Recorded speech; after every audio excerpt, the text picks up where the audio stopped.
On fantasme beaucoup sur l'espace et sur la vie extraterrestre. Et c'est super, hein. Mais on oublie parfois qu'on vit sur la même planète que ces gros machins là.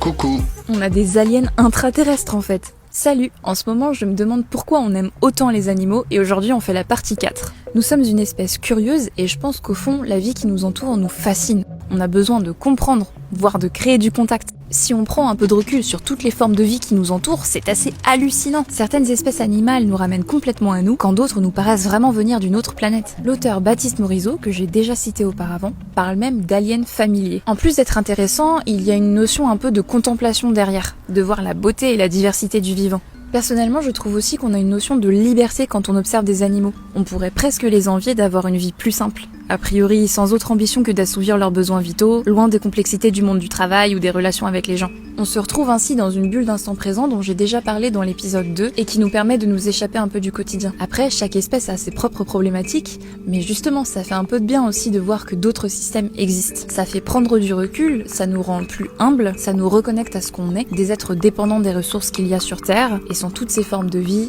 on se sentirait bien seul.